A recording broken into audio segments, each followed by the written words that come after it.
Welcome back to another video. I'm back up here in the animatronic room, and I'm just going to do a quick video explaining my plans for this year's haunt. So as you can see, I have 14 life-size animatronics here in this room that we're going to have to transport maybe possibly twice to a campground in the state of Michigan. So like last year, I'm going to have to take apart all of these 2 weeks before the haunt and put them all in their boxes and get them transported, and they're going to be set up at the campsite. Now, I do have visual plans for what this will look like, and I like to plan this beforehand just because I like just imagining that it's coming up.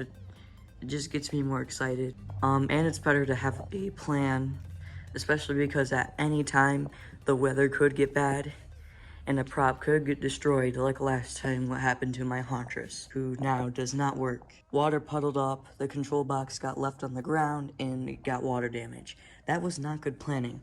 This year, I'm going to bring wood, so simply if it does rain and maybe puddle up if we have a bad campsite, all of the important stuff can get held up on wood or on tables. And I don't want the cloth to get destroyed in water on any of their legs or stuff.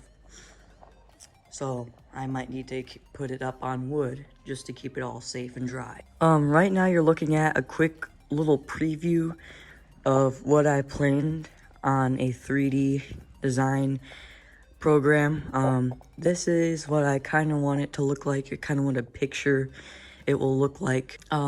It's not really as much of a walkthrough as I hoped for last year. I kind of want to spread things out a bit just to make it a longer, more enjoyable experience, not too clustered in one area.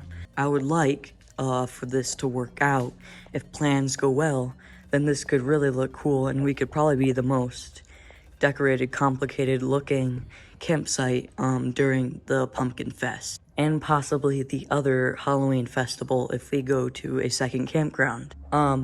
It may look a little family friendly, and that is my hopes. I want it to be family friendly. I want it to be for all ages. My animatronics aren't that scary. Depending on the audience and what the kid thinks about them, they're really not that scary. So I should have a lot more people going through if it's more friendly for younger people and maybe just even adults who would be fine with it. May possibly have 1 or 2 actors, but you know, we don't do the best, so it's not like professional scaring. If I would have gotten Mr. Dark for the 2021 season, then maybe I would have a little bit better of a scare, but these animatronics, they're just very general, very family friendly.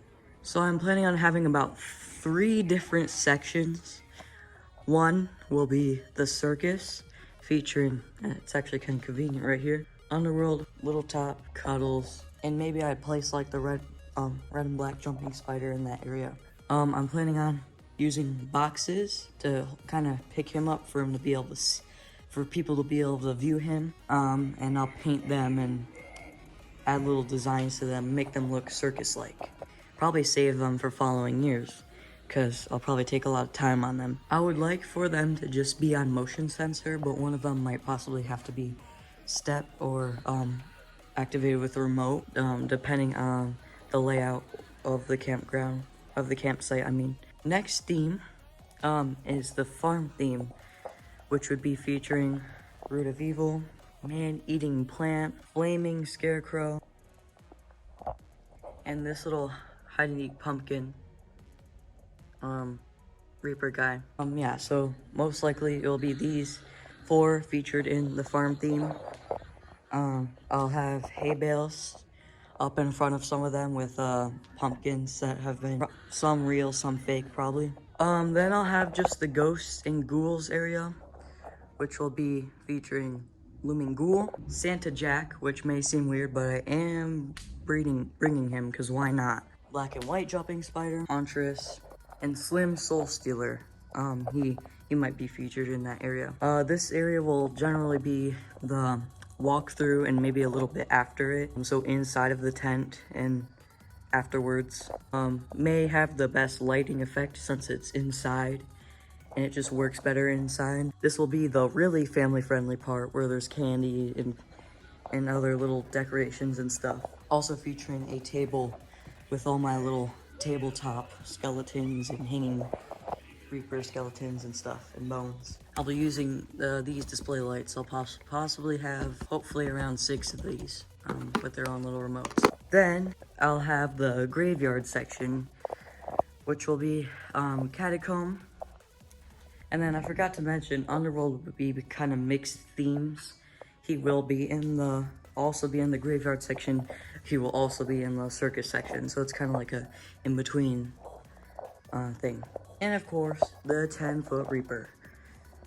He will definitely be featured in the graveyard. He'll look very nice and fit the theme very well. Last year, the fan favorite was easily Flaming Scarecrow because of his jump scare. People really liked it, but I don't know. Maybe this year, 10-foot Reaper will be a game changer just because of his digital eyes. So that's all I got planned for these guys out here. You may be wondering what happened to all this stuff. This is coming too. These will be featured in the graveyard. These will be featured in the farm theme. And these will be featured in the circus theme. Makes sense, right? Just easy little stake-in battery powered heads. And then this bin of stuff will be anywhere we decide it to be. I am reusing this sign under the black light. I'm not making a new one because I love it a lot. We're just gonna hope it lasts the longest it can. This looked amazing under the black light. Here is one that got some water damage from the rain. Forgot to put it in shelter.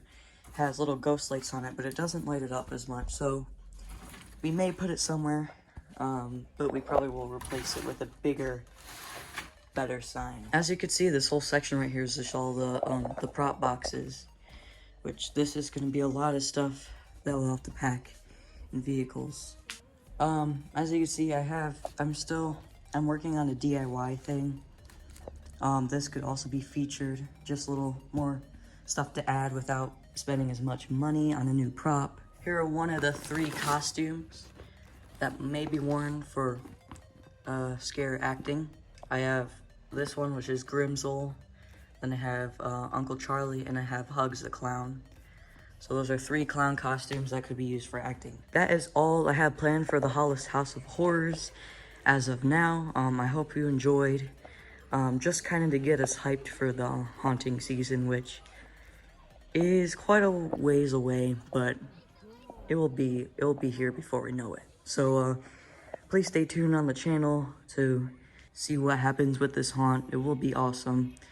And don't worry, Hollis Horrors is coming soon, the prop ideas 2022. We are working on it. We are working hard. I know you guys were really excited to see that. I saw a lot of comments saying. But yeah, this is it. Thanks for watching, and I'll see you on another video.